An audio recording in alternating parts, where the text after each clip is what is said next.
കാഴ്ചക്കാരുടെ മനസ്സ് തൊട്ടറിയുന്ന ഒത്തിരി നല്ല സിനിമകൾ കൊറിയൻ ഫിലിം ഇൻഡസ്ട്രിയുടെ സംഭാവനകളാണ്. നമ്മളിന്ന് കാണാൻ പോകുന്നത് 2021 പുറത്തിറങ്ങിയ ഹൃദയസ്പർശിയായൊരു കൊറിയൻ ഫീൽ ഗുഡ് മൂവിയാണ്. ഈ സിനിമയിലെ കഥയും കഥാപാത്രങ്ങളും കുറച്ചു നാളെങ്കിലും കൂട്ടുകാരുടെ മനസ്സിൽ തങ്ങി നിൽക്കുമെന്ന് എനിക്ക് നല്ല വിശ്വാസമുണ്ട്. നമുക്ക് നേരെ കഥയിലേക്ക് പോകാം. 1980 കാലഘട്ടം. കഥ നടക്കുന്നത് സൗത്ത് കൊറിയയിലാണ്. കാടിനോടും മലകളോടും ചേർന്ന് കിടക്കുന്ന ഒരു ചെറിയ ഗ്രാമം. ആ ഗ്രാമത്തിലേക്ക് മറ്റു ഗതാഗത സൗകര്യങ്ങളൊന്നും തന്നെയില്ല. ആകെയുള്ളത് അതിലൂടെ കടന്നുപോകുന്ന ഒരു റെയിൽപാത മാത്രമാണ്. പക്ഷേ അതിലൂടെ കടന്നുപോകുന്ന ഒരു ട്രെയിൻ പോലും അവിടെ നിർത്തില്ല. കാരണം ആ ഗ്രാമത്തിൽ ഒരു റെയിൽവേ സ്റ്റേഷനില്ല. അവിടെയുള്ള ജനങ്ങൾ എന്തിനും ഏതിനും ആശ്രയിക്കുന്നത് തൊട്ടടുത്ത ഗ്രാമത്തെയാണ്. കാരണം അവിടെ ചെന്നാലേ ഇവർക്ക് മറ്റു ഗതാഗത സൗകര്യങ്ങൾ ലഭിക്കുകയുള്ളൂ. പക്ഷേ ജീവൻ പണയം വെച്ച് കിലോമീറ്ററുകൾ സഞ്ചരിച്ച്, അതും ആ റെയിൽപാതയിലൂടെ നടന്ന് 2 നദികളും പാലങ്ങളും കടന്നു വേണം തൊട്ടടുത്ത ഗ്രാമത്തിലേക്കെത്താൻ. അങ്ങനെ ആ ഗ്രാമത്തിലെ ഒരു പയ്യൻ തങ്ങൾക്കൊരു റെയിൽവേ സ്റ്റേഷൻ അനുവദിച്ചു തരണമെന്നും പറഞ്ഞ് കൊറിയയുടെ പ്രസിഡന്റിന് ഒരു കത്തയക്കുന്നു. ആ കത്തിലൂടെ ആ ഗ്രാമത്തിനും അവന്റെ ജീവിതത്തിനും സംഭവിക്കുന്ന മാസ്മരിക നിമിഷങ്ങളാണ് ഈ ചിത്രത്തിലൂടെ കഥാകൃത്ത് പങ്കുവയ്ക്കുന്നത്. Miracle letters to the president. ഈ ചിത്രത്തിന്റെ പേരന്വർത്ഥമാക്കുന്ന വിധം തന്നെയാണ് ഈ സിനിമ നിർമ്മിച്ചിരിക്കുന്നത്. നേരെ നമുക്ക് സിനിമയിലേക്ക് പോകാം. Welcome to film teller. കൂട്ടുകാർ ആദ്യമായാണ് ഈ ചാനൽ കാണുന്നതെങ്കിൽ ഒന്ന് സബ്സ്ക്രൈബ് ചെയ്തിട്ട് കാണാൻ ശ്രമിക്കണേ. സിനിമയുടെ തുടക്കത്തിൽ ഒരു സ്കൂളാണ് കാണിക്കുന്നത്. അതിലൂടെ നടന്നു വരുന്നൊരു പയ്യൻ. അവന്റെ പേരാണ് ജങ്. ഈ കഥയിലെ നായകനാണത്. അവന്റെ ചെറുപ്പകാലമാണ് കാണിക്കുന്നത്. അവൻ സ്കൂൾ വരാന്തയിലൂടെ നടന്നുവന്ന് കുറച്ച് പിക്ചറുകൾ നോക്കി നിൽക്കുകയാണ്. ആ പിക്ചർ എന്താണെന്ന് വെച്ചാൽ യൂണിവേഴ്സും അതിലെ കുറേയധികം വരുന്ന സ്റ്റാർസുകളും അതിന്റെ പാറ്റേണുകളെല്ലാമാണ്. അവന് സ്റ്റാറും യൂണിവേഴ്സും സ്പേസും എല്ലാം ഒത്തിരി ഇഷ്ടമാണ്. വലുതാകുമ്പോൾ ഒരു ആസ്ട്രോനോട്ട് ആവണമെന്നാണ് അവന്റെ ആഗ്രഹം. തൊട്ടടുത്ത് 2 പെൺകുട്ടികൾ നിൽക്കുന്നുണ്ട്. അതിലൊരാളാണ് ജങ്ങിന്റെ സിസ്റ്റർ ബോ. അപ്പോൾ കൂടെയുള്ള പെൺകുട്ടി ചോദിക്കുന്നുണ്ട്, ബോ, നീ 12ാം ക്ലാസ് കഴിയാറായില്ലേ? ഇനി ഏത് കോളേജിലാണ് ചേരാൻ പോകുന്നത്? ഇല്ല കൂട്ടുകാരി, ഞാൻ കോളേജിലൊന്നും പോകുന്നില്ല. ഇത്രയും പഠിച്ചില്ലേ, അതു മതിയാവും. ഇനി എനിക്ക് എന്റെ അച്ഛനെയും അനിയനെയും നോക്കാനുള്ള സമയമേ ഉണ്ടാകൂ. അവൾ എന്തിനാണ് സ്കൂളിൽ വന്നതെന്ന് വെച്ചാൽ അവളുടെ അനിയൻ ജങ് ഒരു കണക്ക് പരീക്ഷയിൽ വിജയിച്ചിരിക്കുന്നു. അതിന്റെ ട്രോഫി വാങ്ങാൻ വേണ്ടിയാണ് അവർ 2 പേരും വന്നത്. അങ്ങനെ ആ ട്രോഫിയും വാങ്ങി അവർ വീട്ടിലേക്ക് പോവുകയാണ്. വീട്ടിലേക്ക് പോകുന്നത് ഒരു ട്രെയിനിലാണ്. ആ ട്രെയിനിൽ തന്നെ അവരുടെ ഗ്രാമവാസികൾ കുറേ പേരുണ്ട്. ബോയുടെ കയ്യിലിരിക്കുന്നത് എന്താ എന്ന് ഗ്രാമവാസികൾ ചോദിക്കുന്നുണ്ട്. ഇതെന്റെ അനിയൻ ജങ് ഒരു കണക്ക് പരീക്ഷയിൽ ജയിച്ചതിന് അവന് കിട്ടിയ സമ്മാനമാണെന്ന് ബോ പറയുമ്പോൾ, ആണോ, നമ്മുടെ പയ്യൻ നന്നായിട്ട് പഠിക്കുന്ന കുട്ടിയാണല്ലേ? അപ്പോ പഠിച്ച് നീ വലുതാകുമ്പോ സോളിൽ പോയി വലിയ ജോലി വാങ്ങുമല്ലോ എന്നെല്ലാം ഗ്രാമവാസികൾ പറയുന്നുണ്ട്. അങ്ങനെ പറഞ്ഞ എല്ലാവരും അവനെ അഭിനന്ദിക്കുന്നു. ഇവരുടെ മലയോര ഗ്രാമത്തിൽ റെയിൽവേ സ്റ്റേഷനില്ല. അതുകൊണ്ടുതന്നെ അവിടെ ട്രെയിൻ നിർത്താത്തതുകൊണ്ട് തൊട്ടു മുൻപത്തെ സ്റ്റേഷനിലിറങ്ങി അവിടെ നിന്നും ഒത്തിരി ദൂരം നടന്നു വേണം സ്വന്തം ഗ്രാമത്തിലെത്താൻ. അതിനായി ആ റെയിൽപാതയിലൂടെ തന്നെ വേണം നടന്നുപോകാൻ. വേറെ വഴികളൊന്നുമില്ല. ആ സമയം ട്രെയിൻ വന്നാൽ അവരുടെ കഥ കഴിഞ്ഞത് തന്നെ. അങ്ങനെ പോകുമ്പോൾ ടണലും പിന്നൊരു പാലവുമെല്ലാമുണ്ട്. അതെല്ലാം താണ്ടി വേണം അവരുടെ ഗ്രാമത്തിലെത്താൻ. അങ്ങനെ പതിവ് പോലെ ആ ടണൽ കടന്ന് ആ പാലത്തിലൂടെ അവർ നടന്നു പോകുമ്പോഴാണ് പെട്ടെന്ന് ട്രെയിൻ വരുന്ന ശബ്ദം കേൾക്കുന്നത്. ആ പാലത്തിന്റെ നടുക്ക് കുറച്ചുപേർക്ക് നിൽക്കാൻ വിധം ഒരു ചെറിയ സ്പേസ് ഉണ്ട്. എല്ലാവരും കൂടി ട്രെയിൻ വരുന്നത് കണ്ട് അങ്ങോട്ടേക്ക് ഓടി അതിൽ കയറി നിൽക്കുകയാണ്. ജങ്ങും ചേച്ചിയും അങ്ങനെ ഒരുവിധം ആ ചെറിയ സ്ഥലത്തേക്ക് ചാടിക്കയറി ട്രെയിൻ തട്ടുന്നതിൽ നിന്നും ഒരുവിധം രക്ഷപ്പെടുകയാണ്. ഇങ്ങനെ ജീവൻ പണയം വെച്ചാണ് അവർ ഓരോ ദിവസവും ഗ്രാമത്തിലേക്ക് പോകുകയും വരികയും ചെയ്യുന്നത്. വർഷങ്ങൾ കടന്നുപോയി. 6 വർഷങ്ങൾക്ക് ശേഷമുള്ളതാണ് പിന്നെ കാണിക്കുന്നത്. കൊച്ചുകുട്ടിയായിരുന്ന നമ്മുടെ ജങ് ഇപ്പോൾ വളർന്നു വലുതായിരിക്കുന്നു. അവൻ ഒരു ലെറ്റർ എഴുതുകയാണ്. ഡിയർ പ്രസിഡന്റ്, ഇത് ഞാൻ താങ്കൾക്ക് എഴുതുന്ന 52ാമത്തെ ലെറ്ററാണ്. ഞാൻ ബോജയങ് ട്രീ എന്നൊരു ഗ്രാമത്തിൽ നിന്നാണ് ഈ കത്തെഴുതുന്നത്. ഞങ്ങൾക്കിവിടെ ഒരു റെയിൽവേ സ്റ്റേഷൻ ഇല്ലാത്തതുകൊണ്ട് എല്ലാവരും ജീവൻ പണയം വെച്ച് റെയിൽവേ ട്രാക്കിലൂടെ ഒത്തിരി ദൂരം നടന്നിട്ടാണ് അടുത്ത ഗ്രാമത്തിലെ സ്റ്റേഷനിലെത്തുന്നത്. അതുകൊണ്ട് ഞങ്ങൾക്കൊരു സ്റ്റേഷൻ അനുവദിച്ചു തരണമെന്ന് അപേക്ഷിക്കുന്നു. ഇതുപോലെ ഒത്തിരി കത്തുകൾ പ്രസിഡന്റിന് അവൻ അയക്കാറുണ്ട്. ജങ് ഇപ്പോൾ ഹൈസ്കൂളിലാണ് പഠിക്കുന്നത്. സ്കൂളിൽ പോകാൻ വേണ്ടി റെഡിയാവുകയാണ് ജങ്ങും അവന്റെ സഹോദരി ബോയും. എടാ, കഴിക്കാനുള്ള ആഹാരമെല്ലാം മറക്കാതെ എടുത്തു വെച്ചിട്ടുണ്ടോ എന്നവൾ ചോദിക്കുന്നുണ്ട്. അവർ സ്കൂളിലേക്ക് പോകുന്നതിനു വേണ്ടി വീട്ടിൽ നിന്നിറങ്ങുകയാണ്. അപ്പോൾ വെളുപ്പിന് ഏകദേശം 3 മണിയാകുന്നതേയുള്ളൂ. അത്ര നേരത്തെ ഇറങ്ങിയാലേ അവർക്ക് കറക്റ്റ് സമയത്ത് സ്കൂളിലെത്താൻ കഴിയുകയുള്ളൂ. ഇത്രയും കഷ്ടപ്പെട്ടാണ് ആ കുട്ടികൾ സ്കൂളിലേക്ക് പോകുന്നത്. ഇതാണ് അവരുടെ അച്ഛൻ. അദ്ദേഹം വല്ലപ്പോഴും മാത്രമേ വീട്ടിലേക്ക് വരാറുള്ളൂ. കാരണം അദ്ദേഹം തൊട്ടടുത്ത ഗ്രാമത്തിലെ റെയിൽവേ സ്റ്റേഷനിൽ തന്നെയാണ് കിടക്കുന്നത്. അദ്ദേഹം ഒരു ലോക്കോ പൈലറ്റാണ്. അദ്ദേഹവും അദ്ദേഹത്തിന്റെ ഫ്രണ്ടുമാണ് അതിലൂടെ രാത്രിയും പകലുമായി ട്രെയിനുകൾ ഓടിക്കുന്നത്. ജനങ്ങൾ രാത്രി നടന്നു പോകുന്ന സമയത്ത് ട്രെയിൻ പാളത്തിൽ ചെവി ചേർത്ത് പിടിച്ച് ട്രെയിൻ വരുന്നുണ്ടോ എന്ന് നോക്കുന്നുണ്ട്. അപ്പോൾ ബോ പറയുന്നു, എടാ ശരിക്കും നോക്കിയിട്ട് പറ, അല്ലെങ്കിൽ നമ്മൾ രണ്ടും ആ ടണലിനകത്ത് വെച്ച് ട്രെയിൻ തട്ടി മരിച്ചു പോകുമെന്ന് അവൾ പറയുന്നു. ഇങ്ങനെ 3 ടണലുകളും 3 പാലങ്ങളും കടന്നു വേണം അടുത്ത ഗ്രാമത്തിലെത്താൻ. അങ്ങനെ അവർ ഒത്തിരി നടന്ന ആ ഗ്രാമത്തിലെത്തുന്നു. അപ്പോൾ അവിടെ ഒരു ട്രെയിൻ കിടക്കുന്നുണ്ട്. അതിന്റെ എഞ്ചിൻ റൂമിൽ ബോയുടെ അച്ഛനാണ് ഇരിക്കുന്നത്. ഹായ് അപ്പ എന്നും പറഞ്ഞ് അവൾ കൈകൾ വീശി കാണിക്കുന്നുണ്ട്. പക്ഷെ അദ്ദേഹത്തിന്റെ ഭാഗത്ത് നിന്ന് ഒരു പ്രതികരണവും ഉണ്ടാവുന്നില്ല. ജെങ്ങാവട്ടെ അദ്ദേഹത്തെ നോക്കാതെ തല താഴ്ത്തി സ്റ്റേഷനിലേക്ക് പോകുകയാണ്. എന്താണെന്നറിയില്ല, അവരുടെ അച്ഛൻ അവർക്ക് വേണ്ട കെയർ കൊടുക്കുന്നില്ല എന്ന് തോന്നുന്നു. അദ്ദേഹം ഓടിക്കുന്ന ട്രെയിനിൽ തന്നെയാണ് അവരും കയറുന്നത്. അപ്പോൾ ആ ട്രെയിനിലേക്ക് അച്ഛന്റെ കൂട്ടുകാരനായ വേറൊരു ലോക്കോ പൈലറ്റ് വരുന്നുണ്ട്. അദ്ദേഹം ജെങ്ങിന് കുറച്ച് കാശ് കൊടുക്കുന്നുണ്ട്. മോനെ, ഇത് അച്ഛൻ തന്നതാണ്, ചെലവിന് വേണ്ട പൈസയാണ്, വാങ്ങിച്ചോ എന്നും പറഞ്ഞ് അത് കൊടുക്കുന്നു. കൂടാതെ അദ്ദേഹം ഇങ്ങനെയും കൂടി പറയുന്നുണ്ട്, മോനെ അച്ഛന്റെ സ്വഭാവം നിനക്കറിയാലോ, അദ്ദേഹത്തിന് ദേഷ്യമൊന്നുമില്ല, ജോലിത്തിരക്കായതുകൊണ്ടാണ് വരാത്തത്. അത് സാരമില്ല അങ്കിൾ, അതെനിക്കറിയാം എന്ന് ജെങ്ങും പറയുന്നുണ്ട്. അങ്ങനെ അവർ അവിടെ നിന്നും ഇറങ്ങി ഒരു ചായയെല്ലാം കുടിച്ച് ഒരു സൈക്കിൾ എടുത്ത് രണ്ടുപേരും കൂടി വേഗത്തിൽ പോവുകയാണ്. ഇത്രയും കഷ്ടപ്പെട്ട് വേണം അവർക്ക് സ്കൂളിലെത്താൻ. ബോ എന്തിനാണ് ഇന്ന് അനിയന്റെ കൂടെ സ്കൂളിലേക്ക് വരുന്നതെന്ന് വെച്ചാൽ ജങ് ഇന്നാണ് ആദ്യമായി ഹൈസ്കൂളിലേക്കാവുന്നത്. അതുകൊണ്ട് തന്നെ സ്കൂളിൽ ഒരു ചെറിയ സെറിമണിയുണ്ട്. അതുകൊണ്ടാണ് അവളും കൂടെ വന്നത്. പക്ഷെ അവരവിടെ എത്തിയപ്പോഴേക്കും സെറിമണിയെല്ലാം സ്റ്റാർട്ട് ചെയ്തിരുന്നു. അവൻ അതിന്റെ ഇടയിലേക്ക് ആ സൈക്കിളുമായി തന്നെ വന്ന് അസംബ്ലിയിൽ ലൈൻ ചെയ്ത് നിൽക്കുകയാണ്. ഇത് കാണുന്ന എല്ലാവരും അവനെ വല്ലാതെ നോക്കുകയാണ്.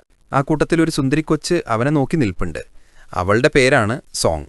അങ്ങനെ ഫംഗ്ഷൻ കഴിഞ്ഞ് സ്റ്റുഡൻസിനെല്ലാവർക്കും ബൊക്കെ കൊടുത്ത് ഫോട്ടോസ് എല്ലാം എടുക്കുന്നുണ്ട്. നമ്മുടെ ജങ്ങും സിസ്റ്ററുടെ കൂടെ ചേർന്ന് ഫോട്ടോ എടുക്കുന്നതിന് വേണ്ടി പോസ് ചെയ്യുകയാണ്. അപ്പോൾ അവിടെ നിൽക്കുന്ന ക്യാമറമാൻ ചോദിക്കുന്നുണ്ട്, ഇതെന്ത് പോസാണ് മോനെ എന്ന്. അപ്പോൾ ജങ്ങ് പറയുന്നുണ്ട്, ഈ പോസിന് എന്താ കുഴപ്പം, ചേട്ടനൊരു എത്തുതാ. അങ്ങനെ ക്യാമറമാൻ അവരുടെ ഫോട്ടോ എല്ലാം എടുക്കുന്നു. നാളുകൾ കടന്നു പോവുകയാണ്. ഒരു ദിവസം അങ്ങനെ എക്സാം നടക്കുകയാണ്. പക്ഷെ അന്നും അവൻ ലേറ്റായാണ് സ്കൂളിൽ എത്തിയിരിക്കുന്നത്. കാരണം പയ്യൻ അത്ര ദൂരം യാത്ര ചെയ്ത് വേണ്ടേ വരാൻ. എക്സാം തീരാൻ 5 നിമിഷം മാത്രമേ ബാക്കിയുള്ളൂ. അവൻ വേഗം വന്ന് ക്വസ്റ്റ്യൻ പേപ്പർ എടുത്ത് പട എന്ന് പറഞ്ഞ് ആൻസർ എഴുതി. ആ 5 മിനിറ്റിൽ ഫുൾ ക്വസ്റ്റ്യൻസും കംപ്ലീറ്റ് ചെയ്യുന്നു. അതെങ്ങനെയെന്ന് വെച്ചാൽ അതൊരു കണക്ക് പരീക്ഷയായിരുന്നു. കണക്കിൽ നമ്മുടെ ഹീറോ ഒരു പുലിയാണ്. ഇത് കണ്ട് കൂടെയുള്ളവരെല്ലാം അതിശയിക്കുന്നുണ്ട്. ഇത് ശ്രദ്ധിച്ച സോങ് എന്ന പെൺകുട്ടി അവളുടെ കൂട്ടുകാരികളോടെല്ലാം ഈ കാര്യം അതിശയത്തോടെ പറയുന്നു. അവനൊരു ജീനിയസ് ആണെടി. നീ എന്താ അങ്ങനെ പറയാൻ കാരണം? കാരണങ്ങൾ കുറേയുണ്ട്. അവന്റെ പുറകിലിരുന്ന് അവന്റെ ഷോൾഡറിൽ ഒന്ന് തട്ടിയാൽ ബാക്കിയെല്ലാവരും ഷോൾഡറിൽ തട്ടിയ ഭാഗത്തേക്കല്ലേ തിരിഞ്ഞു നോക്കൂ. പക്ഷെ അവൻ ഈ ഭാഗത്തേക്കാണ് തിരിഞ്ഞു നോക്കിയത്. ഇനിയുമുണ്ടതുപോലെ. ഞാനൊരു പേപ്പർ ചുരുട്ടി ഇതുപോലെ അവന്റെ കാതിൽ കയറ്റിയപ്പോൾ അവനത് മനസ്സിലാക്കിയെന്ന് എന്നോട് പറയുന്നത് പോലെ വളഞ്ഞ് കാത് ചൊറിയുന്നു. അത്രയുള്ളോ? അതുമാത്രമല്ല, ഇനിയുമുണ്ട് കുറേ. നിന്നോടാരെങ്കിലും കൈയൊന്ന് കാണിച്ചെന്ന് പറഞ്ഞാൽ നീ എങ്ങനെയായിരിക്കും കാണിക്കുന്നത്? ഇതുപോലെയല്ലേ? അപ്പോൾ ഞാൻ പറയാണ്, നിന്റെ കയ്യിൽ നഖം കൂടിയെന്ന് കാണിച്ചേ എന്ന് പറഞ്ഞാൽ നീ എങ്ങനെയായിരിക്കും അത് കാണിക്കുക? ഇതുപോലെയല്ലേ? ഇതുപോലെ തന്നെയാണ് 90% ആളുകളും കാണിക്കുക. പക്ഷെ അവൻ വ്യത്യസ്തനാണ്. അവൻ ഇതുപോലെയാണ് കാണിച്ചത്. ഇതിന്റെ ആവശ്യമല്ലേ ഉള്ളൂ. ഇതെല്ലാം കേട്ട് അവളുടെ ഫ്രണ്ടും ആശ്ചര്യപ്പെടുന്നുണ്ട്. അത് കഴിഞ്ഞ് നമ്മുടെ ജങ് ലൈബ്രറിയിൽ ഇരുന്ന് പഠിച്ചുകൊണ്ടിരിക്കുമ്പോൾ നമ്മുടെ പെണ്ണ് വന്നിട്ട് അവന് നേരെ ഇരുന്നിട്ട് ബുക്ക് പഠിക്കുന്നത് പോലെ ആക്ട് ചെയ്ത് അവനെ തന്നെ നോക്കിയിരിക്കുകയാണ്. അപ്പോൾ അവൻ അവിടെ നിന്നും മാറി വേറൊരു ടേബിളിലിരിക്കുന്നു. അപ്പോൾ തന്നെ അവളും അങ്ങോട്ടേക്ക് വന്നിരിക്കുന്നു. അവസാനം ജങ് ചോദിക്കുന്നുണ്ട്, നിനക്കെന്താ വേണ്ടത്? അപ്പോൾ അവൾ പറയുന്നു, നിനക്കെന്നെ ഇഷ്ടമല്ലേ എന്ന്. ഇത് കേട്ടതും ജങ് അവിടെ നിന്നൊന്നും മിണ്ടാതെ ഇറങ്ങിപ്പോവുകയാണ്. അങ്ങനെ രാത്രി സമയം ജങ്ങും ബോയും വീട്ടിലിരുന്ന് TV കണ്ടുകൊണ്ടിരിക്കുകയാണ്. അപ്പോൾ ബോ പറയുന്നുണ്ട്, അടുത്ത ആഴ്ച അച്ഛൻ്റെ ബർത്ത്ഡേ വരികയാണ്, നമുക്കെന്തെങ്കിലും ചെയ്യണ്ടേ എന്ന്. അപ്പോൾ ജങ് പറയുന്നു, നമ്മളെന്ത് ചെയ്യാനാ? അച്ഛൻ വന്നാലല്ലേ നമുക്ക് ആഘോഷിക്കാൻ പറ്റൂ. അതെങ്ങനെയാ? അച്ഛൻ ആ സ്റ്റേഷനാണ് പുള്ളിയുടെ വീട് എന്ന് വിചാരിച്ച് ജീവിക്കുന്നത് പോലെയാണ്. ജങ്ങിനും അച്ഛനോട് വലിയ കാര്യമുള്ളതുപോലെ തോന്നുന്നില്ല. അടുത്ത ദിവസം രാവിലെ ജങ് സ്കൂളിൽ ആ കൂട്ടുകാരെ അവൾ കാറിൽ സ്കൂളിലേക്ക് വരികയാണ്. അവളൊരു രാഷ്ട്രീയക്കാരൻ്റെ മകളാണ്. വരുന്ന വഴി നമ്മുടെ ജങ് ഒരു ലെറ്റർ പോസ്റ്റ് ചെയ്യുന്നത് അവൾ ശ്രദ്ധിക്കുന്നുണ്ട്. ഇതവൾ പലതവണ കണ്ടിട്ടുണ്ട്. അതുകൊണ്ട് തന്നെ അവൾക്ക് ആകെ സംശയമാകുന്നു, ഇനി അവന് ഗേൾ ഫ്രണ്ട് ഉണ്ടോ, അവൾക്ക് വല്ലതുമാണോ ഈ ലെറ്ററുകൾ എന്ന്. ഇത് അവളുടെ കൂട്ടുകാരിയോട് പറയുമ്പോൾ വാ നമുക്ക് അവൻ്റെ ബാഗ് ഒന്ന് പരിശോധിക്കാമെന്ന് പറഞ്ഞ് അവർ ജങ്ങിൻ്റെ ബാഗ് തുറന്ന് പരിശോധിക്കുന്നു. അപ്പോൾ അവർക്കൊരു ലെറ്റർ കിട്ടുന്നു. അത് വായിക്കുമ്പോഴാണ് അവൾക്ക് ആശ്വാസമാകുന്നത്. അത് പ്രസിഡന്റിന് വേണ്ടി എഴുതിയ കത്താണ്. അപ്പോൾ തന്നെ ജങ് അങ്ങോട്ട് വരുന്നുണ്ട്. അത് കണ്ടതും അവൻ ദേഷ്യത്തോടെ പറയുന്നു, അതെൻ്റെ ലെറ്ററാണ്, നിങ്ങൾ എന്തിനാണതെല്ലാം എടുക്കുന്നത് എന്നും പറഞ്ഞ് അവനത് വാങ്ങിച്ചു വെക്കുന്നു. അങ്ങനെ സ്കൂൾ കഴിഞ്ഞ് അവൻ വീട്ടിലേക്ക് വരികയാണ്. അപ്പോൾ വീട്ടുപടിക്കൽ അവൻ്റെ അച്ഛൻ നിൽക്കുന്നുണ്ട്. അവർ രണ്ടുപേരും ഒന്നും സംസാരിക്കുന്നില്ല. ഒരുമിച്ച് അകത്തേക്ക് പോകുന്നുണ്ട്, ഒരുമിച്ച് ഭക്ഷണം കഴിക്കുന്നുണ്ട്. അപ്പോഴാണ് ശരിക്കും അച്ഛൻ എന്തിനാണ് വിഷമിക്കുന്നത് എന്നുള്ള കാര്യം മനസ്സിലാകുന്നത്. അദ്ദേഹത്തിന് ഈ ഗ്രാമത്തിൽ നിൽക്കുന്നത് ഇഷ്ടമല്ല. കാരണം ഇങ്ങോട്ടേക്ക് ഗതാഗത സൗകര്യങ്ങളൊന്നും തന്നെ ഇല്ല. അതുകൊണ്ടാണ് അദ്ദേഹം തൊട്ടടുത്ത ഗ്രാമത്തിലാണ് താമസിക്കുന്നത്. പക്ഷെ ജങ്ങിനാവട്ടെ ഈ ഗ്രാമം വിട്ടു പോകാനേ ഇഷ്ടമല്ല. ഞാൻ ജനിച്ചതും വളർന്നതും അവിടെയാണ്, ഞാനിവിടെ വിട്ടു പോകില്ല എന്നാണ് അവൻ പറയുന്നത്. അതുകൊണ്ടാണ് അച്ഛന് അവനോട് ചെറിയ കോപം ഉള്ളത്. അടുത്ത ദിവസം രാവിലെ അവൻ സൈക്കിളിൽ സ്കൂളിലേക്ക് പോകുന്ന വഴി നമ്മുടെ സാങ് കാറിൽ ആ വഴി വരുന്നുണ്ട്. എന്നിട്ട് അവൾ ഉറക്കെ വിളിച്ചു പറയുന്നു, നിന്റെ ലെറ്റർ ഞാൻ വായിച്ചു. ലെറ്ററിൽ ഡിയർ പ്രസിഡന്റ് എന്ന് വിളിക്കാൻ പ്രസിഡന്റ് എന്താണ്, നിന്റെ ലവറാണോ? ശരിയായി എഴുതിയാൽ മാത്രമേ നിനക്ക് പ്രസിഡന്റിന്റെ പക്കൽ നിന്നും റിപ്ലൈ കിട്ടുകയുള്ളൂ. അതെങ്ങനെയാണെന്ന് എനിക്കറിയാം. കാരണം ഞാനൊരു രാഷ്ട്രീയക്കാരൻ്റെ മകളാണെന്നും പറഞ്ഞ് അവൾ കാറിനങ്ങ് പോകുന്നു. ഇത് കേട്ടതും ജങ് വേഗത്തിൽ സൈക്കിൾ ചവിട്ടി അവളുടെ പുറകെ പോവുകയാണ്. പുള്ളിക്കാരൻ പോയി അവസാനം അവളോട് ഹെൽപ്പ് ചോദിക്കുന്നു. അവളാണെങ്കിൽ ജങ്ങിനോട് കൂടുതൽ അടുത്ത് ഇടപെടുന്നതിനു വേണ്ടി ഓരോ കാര്യങ്ങൾ പറഞ്ഞ് അവനെക്കൊണ്ട് ചെയ്യിപ്പിക്കുകയാണ്. ഒരു സ്ഥലത്ത് പോയിരുന്നിട്ട് അവളുടെ ചിത്രം വരയ്ക്കാൻ പറയുന്നു. പക്ഷെ ജങ്ങിനാവട്ടെ വരയ്ക്കാൻ ഒരു കഴിവുമില്ല. അവൻ ചോദിക്കുന്നു, ഈ ചിത്രം വരയ്ക്കുന്നതും പ്രസിഡന്റിന് ലെറ്റർ എഴുതുന്നതും തമ്മിൽ എന്ത് ബന്ധമാ? ഒരു ബന്ധവുമില്ല, മര്യാദയ്ക്ക് വരയ്ക്കടാ എന്ന് അവൾ പറയുന്നു. അവൻ വരയ്ക്കുന്ന ചിത്രം കണ്ട് അവൾ പൊട്ടിച്ചിരിക്കുന്നു. അങ്ങനെ അവർക്കിടയിൽ ഒരു ഫ്രണ്ട്ഷിപ്പ് വളർന്നു വരികയാണ്. അങ്ങനെ അവർ രണ്ടുപേരും കൂടി പ്രസിഡന്റിന് ഒരു ലെറ്റർ എഴുതി പോസ്റ്റ് ചെയ്യുകയാണ്. അപ്പോൾ അവളും ഒരു ലെറ്റർ പോസ്റ്റ് ചെയ്യുന്നു. ഇതിലേതെങ്കിലും ഒരു ലെറ്ററെങ്കിലും പ്രസിഡന്റ് കാണുമായിരിക്കും എന്ന് പറഞ്ഞ് അവൻ അവിടുന്ന് പോകുന്നു. ഞാൻ പോകുകയാണ് എന്നവൻ അവളോട് പറയുമ്പോൾ എന്തിനാ ഇത്ര തിടുക്കം പോകാൻ എന്ന് അവൾ ചോദിക്കുന്നു. അപ്പോഴാണ് അവൻ പറയുന്നത്, എന്റെ ഗ്രാമത്തിലുള്ളവർ റെയിൽവേ ട്രാക്ക് വഴിയാണ് നടന്നു പോകുന്നത്. ഞാൻ ചെന്നാലാണ് അതിലൂടെ ട്രെയിൻ വരുന്നുണ്ടോ ഇല്ലയോ എന്ന് കാതുവെച്ച് ചെക്ക് ചെയ്തിട്ട് അവരോട് പറഞ്ഞു കൊടുക്കാൻ പറ്റുകയുള്ളൂ. അവർ തനിച്ചു പോയാൽ അതവർക്ക് ആപത്തല്ലേ എന്ന്. അപ്പോൾ അവൾ പറയുന്നുണ്ട്, നീ പറയുന്നത് കറക്റ്റാണ്, പക്ഷെ നീ ഇല്ലാത്തപ്പോഴും അത് മനസ്സിലാക്കാൻ പറ്റുന്ന വിധം ഒരു ഡിവൈസ് കണ്ടുപിടിക്കൂ. നീ ജീനിയസ് അല്ലേ എന്ന് അവനോട് പറയുന്നു. അത് കേട്ടതും അവനും വിചാരിക്കുന്നു ശരിയാണ്. അവൻ വീട്ടിൽ ചെന്നിട്ട് നേരെ അതിൻ്റെ പണി തുടങ്ങുകയാണ്. അപ്പോൾ സിസ്റ്റർ ബോ ചോദിക്കുന്നുണ്ട്, നീ എന്താണ് ചെയ്യുന്നത്? അതിപ്പോൾ പറയാൻ പറ്റില്ല, നാളെ നീ കണ്ടാൽ മതി എന്ന് പറഞ്ഞ് അവൻ ഒരു ഡ്രോയിങ് പോലെ എന്തെന്ന് വരച്ചു വെച്ചിട്ടുണ്ട്. ഇതെന്താണെന്ന് ചോദിക്കുമ്പോൾ അവൻ പറയുന്നു, ഇത് നടക്കുന്നതിൻ്റെ സിമ്പലാണെന്ന് പറയുകയാണ്. അപ്പോൾ ബോ പറയുന്നു, ഇത് നടക്കുന്ന സിമ്പലാണോ? ഇത് കണ്ടിട്ട് കൈയും കാലും വിടർത്തി വെച്ച് പറക്കുന്നത് പോലെ ഉണ്ടെന്ന് പറഞ്ഞ് അവൾ കളിയാക്കുന്നു. ഓഹോ, നിനക്കൊക്കെ അങ്ങനെ തോന്നും, പക്ഷെ ബാക്കിയുള്ള ആൾക്കാർക്ക് ഇത് കണ്ടാൽ നടക്കുന്നത് പോലെ തോന്നുള്ളൂ എന്ന് പറഞ്ഞ് അവൻ ആ ഡിവൈസിൻ്റെ വർക്ക് കംപ്ലീറ്റ് ചെയ്യാണ്. അടുത്ത ദിവസം അവൻ ഗ്രാമത്തിലെ ആളുകളെ എല്ലാം കൂട്ടിക്കൊണ്ടുവരുന്നു. നോക്കൂ, ഇതാണ് ഞാൻ സെറ്റ് ചെയ്തിരിക്കുന്ന സിഗ്നൽ ഡിവൈസ് എന്ന് പറഞ്ഞ് ആ ഡിവൈസ് കാണിക്കുകയാണ്. ഇത് റെയിൽവേ ട്രാക്കുമായി കണക്ട് ചെയ്തിട്ടുണ്ട്. ട്രാക്കിലുള്ള വൈബ്രേഷൻ ഡിറ്റക്റ്റ് ചെയ്ത് ട്രെയിൻ വരുന്നുണ്ടോ ഇല്ലയോ എന്ന് ഇത് കാണിച്ചു തരും. ഇതിൽ ഈ കാണുന്ന നിൽക്കുന്ന മാതിരി ഒരു സിമ്പലില്ലേ, ഇതിൽ വന്ന് ഈ സൂചി നിന്നാൽ നിങ്ങൾ ആരും ട്രാക്കിലൂടെ നടക്കരുത്. കാരണം ട്രെയിൻ വരുന്നു എന്ന് കാണിക്കുന്നതിനുള്ള സിഗ്നലാണത്. ദേ ഇത് കണ്ടോ, ഇപ്പോൾ ആ സൂചി പ്രകാരം ട്രെയിൻ വരുമെന്നാണ് കാണിക്കുന്നത്. അവനത് പറഞ്ഞു തീരും മുമ്പ് തന്നെ പറഞ്ഞതുപോലെ ഒരു ട്രെയിൻ പാസ് ചെയ്തു പോകുന്നു. ആ ട്രെയിൻ കടന്നുപോയതിനു ശേഷം ആ സൂചി തനിയെ താഴേക്ക് വരുന്നു. ഇത് കണ്ടതും അവിടെയുണ്ടായിരുന്ന ആളുകളെല്ലാവരും കൈതട്ടി സൂപ്പർ മോനെ സൂപ്പർ എന്നു പറഞ്ഞ് അവൻ അഭിനന്ദിക്കുന്നു. ജങ്ക് പറയുന്നു, ഓക്കെ കഴിഞ്ഞിട്ടില്ല. ദേ ഇതുപോലെ ഈ സിഗ്നൽ ഇങ്ങോട്ടേക്ക് വന്നാൽ നിങ്ങൾക്ക് എന്തു മനസ്സിലാകുമെന്ന് അവരോട് ചോദിക്കുമ്പോൾ അവരെല്ലാവരും അവൻ വരച്ചു വെച്ചിരിക്കുന്നത് പോലെ കൈകൾ ഉയർത്തി കാലുകൾ അകത്തി പറക്കാനായി നിൽക്കുന്നു. ഇത് കണ്ട് സിസ്റ്റർ ബൂ ചിരിക്കുകയാണ്. ഞാൻ പറഞ്ഞില്ലടാ, ഇത് കണ്ട നടക്കുന്നതല്ല പറക്കുന്നത് പോലെയാണ് തോന്നുന്നതെന്ന്. അയ്യോ, ഇത് പറക്കണ സിമ്പിളല്ല, നടക്കണ സിമ്പിളാണ്. ഈ സിമ്പിൾ വന്നാൽ ധൈര്യമായി നിങ്ങൾക്ക് ട്രാക്കിലൂടെ പോകാമെന്ന് അവൻ പറഞ്ഞു നടക്കുന്നു. അപ്പോൾ ബോ മാത്രം അവനെ കളിയാക്കിക്കൊണ്ട് എങ്ങനെയാ പോകുന്നത്, ഇങ്ങനെ പറന്നാണോ പോകേണ്ടത് എന്നും പറഞ്ഞ് കൈകൾ ഉയർത്തി ചാടിച്ചാടി പോകുന്നു. പിന്നീട് കാണിക്കുന്നത് സ്കൂളാണ്. അവിടെ അവൻ്റെ ഫിസിക്സ് ടീച്ചറില്ലേ, അദ്ദേഹം അവന് കുറച്ചധികം നല്ല ബുക്കുകൾ കൊടുക്കുന്നുണ്ട്. പോയി വായിച്ചു പഠിച്ചോളൂ എന്നും പറഞ്ഞ്. കാരണം അതുപോലുള്ള ബുക്കുകൾ പൈസ കൊടുത്തു വാങ്ങിച്ചു പഠിക്കാൻ പറ്റിയ അവസ്ഥയല്ല എന്ന് അദ്ദേഹത്തിനറിയാം. അവൻ പുസ്തകങ്ങളെല്ലാം വായിച്ചു പഠിക്കുന്നുണ്ട്. അപ്പോഴാണ് സോങ് അങ്ങോട്ട് വരുന്നത്. എപ്പോഴും പഠിത്തം എന്നും പറഞ്ഞ് കളിയാക്കുന്നുണ്ട്. എന്നിട്ട് അവർ രണ്ടുപേരും കൂടി ഒരു ലൈബ്രറിയിൽ പോയിരുന്ന് ബുക്കുകൾ വായിക്കുകയാണ്. അപ്പോൾ സോങ് ഒരു പോളറോഡ് ക്യാമറ എടുത്തിട്ട് അവരുടെ രണ്ടുപേരുടെയും ഫോട്ടോ എടുക്കുന്നുണ്ട്. അപ്പോൾ സോങ് അവനോട് ചോദിക്കുന്നുണ്ട്, നിനക്ക് ആരാകാനാണ് ആഗ്രഹം എന്ന്. അവൻ പറയുന്നു, എനിക്കൊരു ആസ്ട്രോനട്ട് ആവണം, കാരണം നക്ഷത്രങ്ങളും ആകാശവും എല്ലാം എനിക്ക് ഒത്തിരി ഇഷ്ടമാണ്. പക്ഷെ അത് ആകാൻ കഴിയുമോ എന്നെനിക്കറിയില്ല, കാരണം അതിനെല്ലാം സിയോളിൽ പോയി പഠിക്കണം. കാരണം സിയോൾ പട്ടണമാണ് ആ രാജ്യത്തിന്റെ സ്ഥിരാകേന്ദ്രം. എനിക്കതിനുള്ള ആസ്തിയില്ല. അപ്പോൾ സോങ് പറയുന്നു, നിനക്ക് എൻ്റെ ആഗ്രഹം എന്താണെന്ന് അറിയാമോ എന്ന്. എനിക്കൊരു മ്യൂസ് ആവണം. മ്യൂസ് എന്നാൽ എന്താണെന്ന് ജങ്ക് ചോദിക്കുന്നു. മ്യൂസ് എന്നാൽ ഒരാളുടെ സ്വപ്നങ്ങളെ സാക്ഷാത്കരിച്ച് അയാളെ മേലോട്ടുയർത്താൻ സഹായിക്കുന്ന ആളാണ് മ്യൂസ്. ഞാൻ നിന്റെ മ്യൂസാണ്. നിന്റെ കനവുകൾ നിറവേറ്റാൻ സഹായിക്കുന്നത് ഞാനായിരിക്കും.